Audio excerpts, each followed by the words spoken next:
Hi guys, so if we've not met, I'm Aaron Emmett, and if you need to understand more about property investing and you are new to it and you want a guide about buy to let and your first property investment, you are in the right place.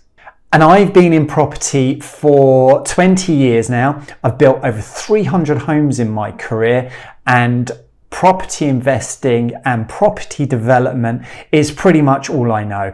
I've won a few awards along the way, and clearly I'm not saying that just to brag. I'm just putting it out there so you understand you are in the right place to get the knowledge from somebody who knows what they're talking about. So in this video, I'm going to break down everything you need to know from the complete beginning from a buy-to-let perspective. No fluff, no jargon, just the essential stuff that you need to know. Now I'm going to break it down into 5 simple categories of the essential elements that you need to know to get under the skin of property investing and a buy-to-let. You're going to learn what a buy-to-let investment is, how much you need to do this, how to get a buy-to-let mortgage, what areas are best for buy-to-let, and how to start a buy-to-let investment as a complete beginner. So, start off, how does it work? What's a buy-to-let property? Well, simply put, you're buying your first property with the outcome of letting it out, and it's a strategy among many strategies, but it's the one that the novices and the complete beginners always start with. It's the starter place for you to get on the property ladder from an investment point of view. In essence, you're buying a property, you're renting it out, you're getting your tenant in there, they're paying the bills for the property, and voila, that's that.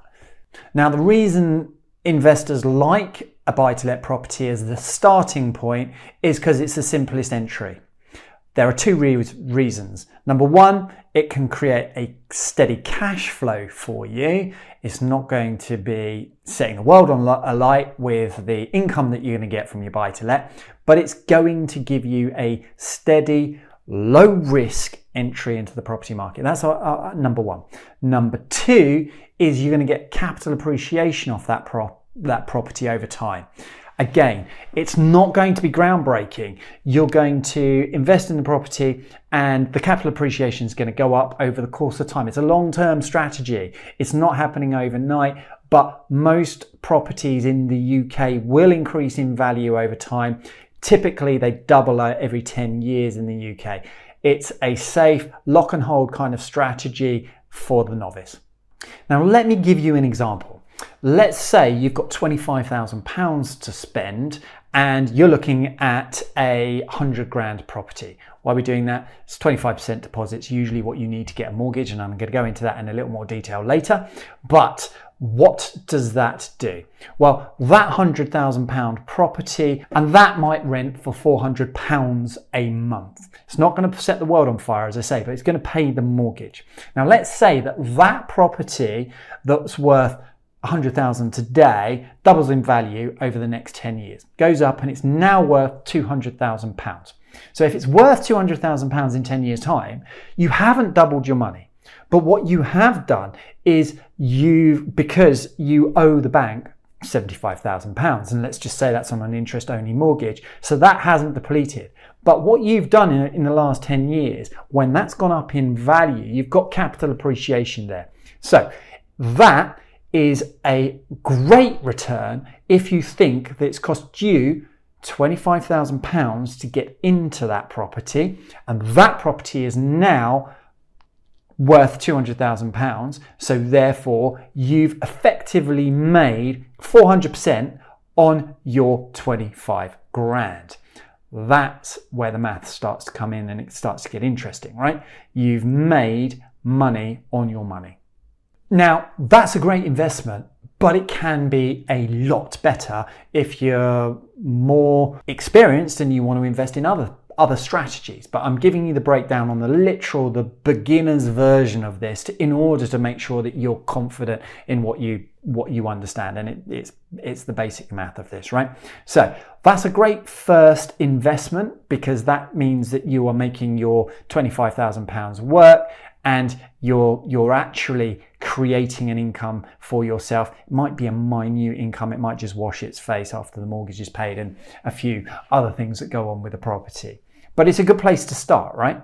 Now, I'm sure you guys are getting super excited about when you're going to invest in your first buy-to-let property. Now, I've just told you it's going to go something like that. But the questions are going to start flowing in. Well, how do I get a mortgage? And so on and so forth. Well, don't worry about that. I'm going to break that down for you in a short moment. But if you're buying your £100,000 property, you are going to consider other elements such as stamp duty, professional fees and other costs. So it's not just as simple as, right, we're buying the property. There are other things. There's searches, there's all sorts of different stuff that goes on in the background that's generally taken care of by the professionals that you employ when you buy your first house. You'll have a mortgage broker that will arrange things for you, and they will go out to the market and help you get your first mortgage. But typically the mortgage lender is going to look for a deposit from you of 25%. They're also going to want to understand who you are, what you're about, and whether you're creditworthy. And once they've established that and you've got the deposit, they're going to find themselves happy and you're going to move on to the next stage. Now, there's two types of mortgages available out there. There is a capital repayment mortgage and then there's interest only. Capital repayment, as it says, is you're repaying the £75,000 capital, in our example, back along the journey, and then there is interest only. And an interest only mortgage, as I alluded to earlier, is you're just paying interest and you're keeping that mortgage at £75,000 and with the principal exit of selling the property in the future. If you're doing capital repayment, then when that mortgage is paid off in 20 years, 25 years, then the £75,000 is gone and you are the proud owner of that property when it's gone up in value. Those are the different types of mortgages. There is a lot more to the mortgage market than what I've just described, but that gives you an understanding of what you're looking at when you're looking at the mortgages in the round. Now, the question then becomes, well, do I really even need a mortgage? Can't I just pay for the property outright? Now, the power of leverage is really useful for you in this environment. Now, what do I mean by the power of leverage? Well, the power of leverage is not all debt is bad. So you want to consider the mortgage as being your vehicle to allow you to make your capital work for you. As I've already explained, if the property goes up in value and capital appreciation is a historic thing, it's always happened. And generally in the UK, there's still a housing shortage, so they do go up in value. The reality is that that mortgage that you've got there is enabling you to stretch your ability to buy. And that's where the power of the leverage comes in, because there is a tenant within your home paying that mortgage for you. Now, whether it's capital repayment or interest only, the principal debt is being serviced by the tenant and they're in the house. So they're paying for that for you. And providing that you've passed the credit checking aspects of obtaining a mortgage, i.e. you've got yourself a job, you've got yourself the deposit, they feel that they're secure with your credit rating, etc., then that's the financing aspect out of the way. Then you're moving on to the next aspect. This is probably the most important aspect. Where do you buy your property? Now, I'm often asked that. And the reason that that's most important is because 90% of people go out and buy down the street because that's just what they know. That's not the best way to obtain a property in a professional manner. There are a lot better ways to find the property. And if you want more information about that, then please DM me, reach out, go to aaronemmett.com, have a look at the website, and I talk more about property and you can arrange an appointment with us to have a discussion about what to do. Okay, so we've talked about what a buy-to-let is. We've talked about how much money you'll need and what the basic mortgage market looks like. Now let's talk about where to invest. When I first invested in property, I did exactly what 90% of people do, which is they make a mistake. They invest exclusively in the area that they know or where they're living. Why? Because you know that area and you understand that area, right? You know where the local parks are and so on and so forth, coffee shops, you understand it. And Uncle John is a builder, so clearly he's going to be able to assist you with your property if there's a problem. Now, that's not what professional property investors do. Reason being, where you live might not be the best place to invest and buy a property. One, it might be more expensive than you can afford. Two, it might not give you a good yield. And three, buying in your local neighborhood just because you are familiar with that area doesn't add up to a good quality portfolio. So where do you invest? Well, you need to be looking for places with growth potential for a start. Some areas go up in value higher than others. And what you also want to understand is what the property market is like within that area. Now, if you need to understand more information about that, then here are some key considerations that I recommend. Put your long-term thinking hat on. Consider areas that have got growth potential, and if so, why? Try and understand those areas and dig into the data and the analysis. You want to look for areas that have got good schools and so on and so forth.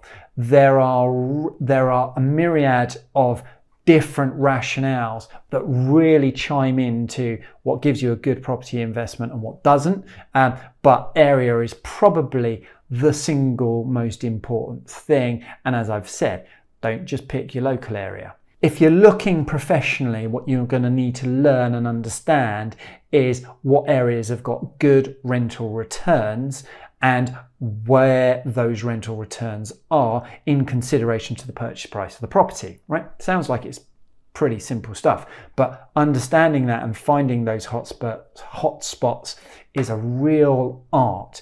And that is probably one of the most fundamental things that you need to learn and you need to understand.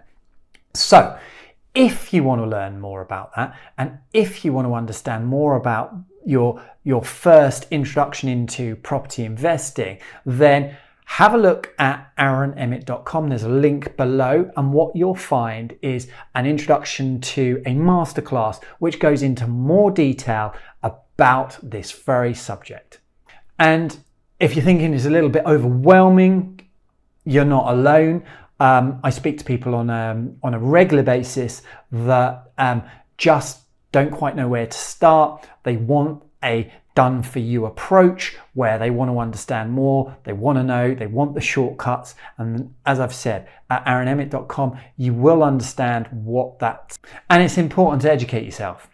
Understanding the rules of the game, as it were, and where to invest, how it all looks. That is a skill, and you need to develop that skill because an understanding of what you are doing ensures you don't make any mistakes. And then you can consider aligning yourself with a mentor and somebody to guide you through the process and make sure that you don't make those mistakes and ensure that you are making informed decisions based on the right criteria to make sure you don't make any mistakes. And if you're serious about investing in property and you want to learn more, as I've mentioned, there is a link below.